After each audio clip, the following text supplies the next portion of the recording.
Hey MGTOWs, this is Vention. Man, what an ugly day. But it's the weekend. And it's even if it's shitty outside, it's still the weekend. Well, for me anyway. Um, I just wanted to make a quick word as to the whole Patreon thing. Patreon has been deplatforming more than one person, and the most recent is Sargon of Akkad, who used to make a lot of good red pill MGTOW type videos, but he's really branched out into all kinds of amazing things, and the social justice warriors hated him, and as a result, the leftist Google, California freaking management and all of those people were applying pressure to Patreon, and apparently it was enough to get him deplatformed there. So he moved over to Subscribestar, and I was pretty disgusted about it too. They deplatformed what's her face, that blonde chick, that trad thought girl.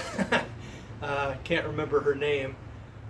Lauren Southern, yes. And then they did it Sargon of Akkad. So man, they fooled me twice. Shame on me. So I went ahead and canceled my Patreon, and I moved over to Subscribestar. So if I was subscribed to you, like there were several people many people actually, that I was subscribed to on Patreon, and if you happen to be over in Subscribestar, I will definitely resubscribe to you there. And although of course I prefer Bitcoins, we really should have a platform that would allow people to, like some kind of Bitcoin wallet that allows people to subscribe monthly, regularly, like every month it sends a certain amount of dollars worth of Bitcoin. Well, that's probably the future. There's like several people working on similar platforms, and then of course there's always what you call it, that most recent browser that came out. What the heck's it called? Brave, the Brave browser. I use that, and I fund it as well. So people whose YouTube videos I watch, at the end of every month, it sends a certain amount of dollars worth of basic attention token to those people if they signed up for it. But man, we really need some kind of Patreon substitute, which is not centralized, that we can use to support the people we really like to watch. But that's all development that's going to be happening in the future. Facebook is apparently getting into cryptocurrencies. They're hiring a bunch of crypto experts, so that's always good. They are a platform that I don't really like either. I haven't really. Last time I logged on, I think it was like spring or summer of this year when I last logged on to Facebook. I don't really like that platform. They just market to us and sell all of our information, then allow it to be hacked, and so basically probably some kind of under the table deal to have people get all of our info. And as a result, I mean, I saw this shit coming years ago, so I gave a bunch of bogus information on my Facebook. So people are, amongst other things, they're sending me "Happy Birthday, Vention" on the wrong day. So yeah, good times. I see no reason to give them real information, unless they're paying me real money for it. So yeah, so in any case, I canceled my Patreon, and if I'm subscribed to you, was subscribed to you on Patreon, let me know. And if you show up at Subscribestar, I will definitely resubscribe. Just enjoying my nice, peaceful MGTOW life here, and it's I'm working all day at work, and I'm always have a smile. Yesterday I began a big in-frame rebuild and tore the shit out of the thing, tore it all the way down, almost to the point where I got the cylinder head off, and it's like, and I wanted to get that cylinder head off, but I just didn't quite have enough time. But that's just probably not interested in hearing that sort of thing. So the life I'm living right now is the result of like 20 or 25 years of sort of steering myself in this direction. I always wanted my own house. I always wanted a nice mechanic job, and I wanted to have no financial strain, and I wanted a very low stress, peaceful life. And I gotta say, I have really succeeded in what I wanted, in getting what I wanted.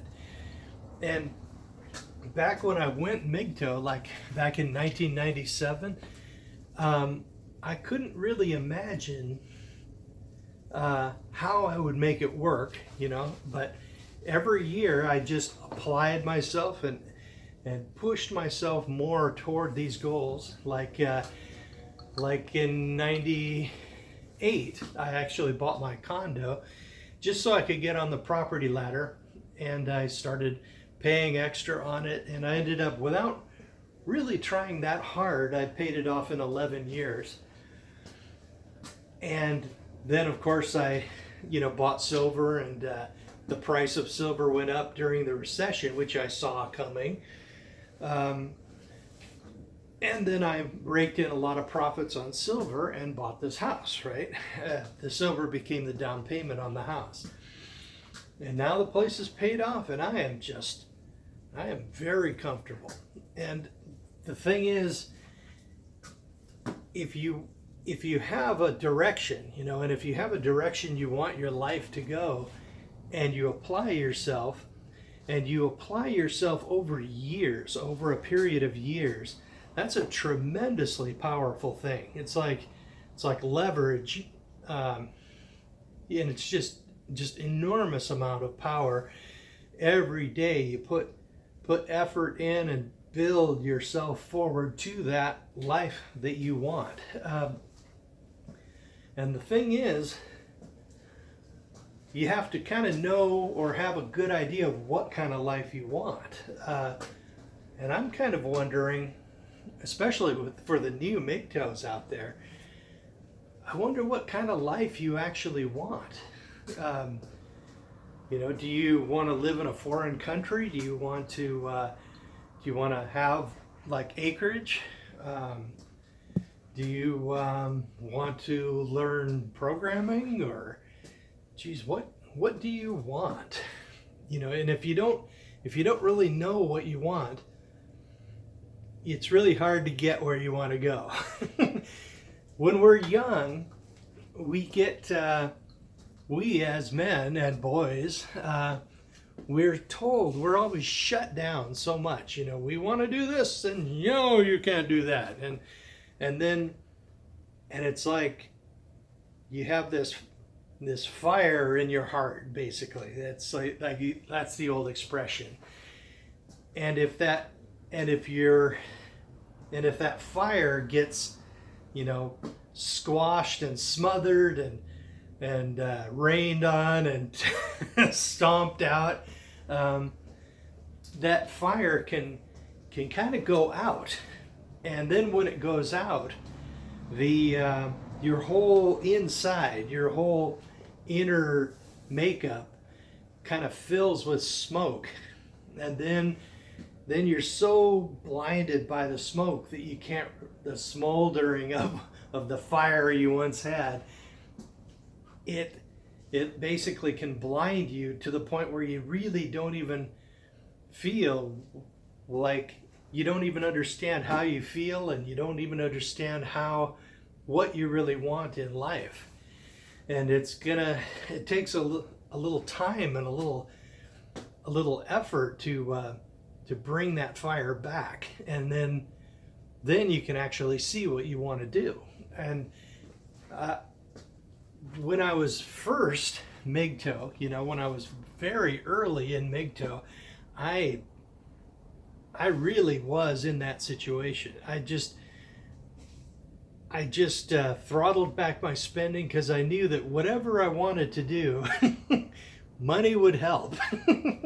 So there you go in that. So if you guys have any ideas of what your perfect MGTOW life would be, what would you want your future life to become? Or if you are in a situation like me, you've already lived all of those years, and now you're an old fart like myself, and you're just kind of leaning back and enjoying the ambiance, and enjoying what you've created, and enjoying the life that you've created for yourself, and all of your things, as well as your lifestyle, the skills you've built. It's a very nice place to be. Then on top of that, a real benefit is that when you get old, man, your sex drive drops so far. and it's like the weight, that monkey is off your back, and that weight that you were carrying for like decades on your back is gone. And it's like, oh, you can stand up and stretch a little bit.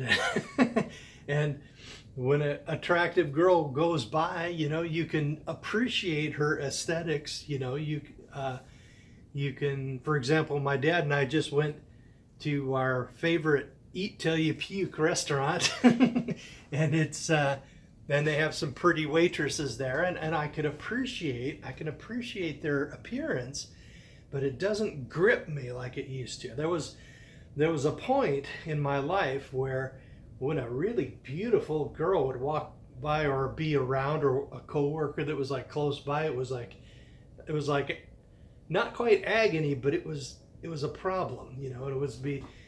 It's like you're constantly being harassed by that. It's like she's there, and then it's like something grabs your shirt and shakes you around. Or slaps you in the face, and it's like something you can't hardly ignore. Man, about 18 years ago, there was this really cute chick, and I was working on a truck, and she was standing by talking to my lead mechanic, and it was embarrassing because I kept dropping tools. It's like fixing something, and then a plank, and oh shit, pick it up. And it must have happened 4 times, and it was embarrassing. But man, that does not happen anymore. And I'm very grateful for that. Okay, well, that's about all I got for you. I just wanted to reiterate that I've canceled my Patreon account, and I'm now on Subscribestar. But I also am very in favor of supporting people with Bitcoins. And basically, yeah. And then, of course, I rambled on about some other things. Just a note on Bitcoin, I'm thinking we're probably, if we're not on the bottom, we are like real close. Just recently, I kicked in a couple $1,000 and bought 0.61 Bitcoins and added that to my stack. And I put that in my little community tab it's kind of like a little blog. And I'm up about $180 on that, so that's including the exchange's fee or commission. I'm up about 180 or so. So that's kind of nice. Usually it's like most of this year I'd buy some Bitcoins and then suddenly, boom, it was about, I bought $1,000 worth, then suddenly it's worth 700. It would get a little bit, it was getting a little irritating. It was like 2014 all over again. I'd buy a certain amount of Bitcoins. I couldn't buy now what I can buy now is a lot more than what I could then, because I had a mortgage back then. But I mean, I would put like $500 in, then suddenly it'd be 300. It was like a pain. But eventually we did bottom. The price did bottom. Then we hit 2015, and man, it was so bearish, but it had bottomed out, and there were months when I could buy like 4 or 5 Bitcoins in a month. That was friggin' awesome. Then I knew those prices wouldn't last forever, so I just bought what I could while I could. And I'm doing the same thing right now. We're down to about 3,500, and it's a pretty fair price, I think. So I'll keep acquiring them as time goes on, and see if I can repair some of the damage I did to myself when I sold half my Bitcoins at 900 and 1100 back in the Bitcoin Civil War. Man, panic selling, when you feel that panic grip you, your best, and it's something about a big financial decision, your best bet in a situation like that is to do nothing. Yeah. I ended up really dropping the ball. Jeez, I probably would be retired by now if I hadn't done that. But, you can always want more.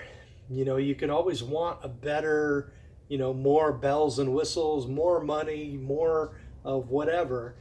And it's always nice to work for those things. But man, it's always a great idea to appreciate where you really are. And I am in such an enviable position. It's taken decades to get here, but I have arrived. And it's a good place to be. So it's not like I'm saying always wanting more and not appreciating what I have. And I am definitely appreciative of where I am. Well, that's about all I got for you guys. My new tagline, I think, will be peace, freedom, and prosperity. That's the MGTOW way.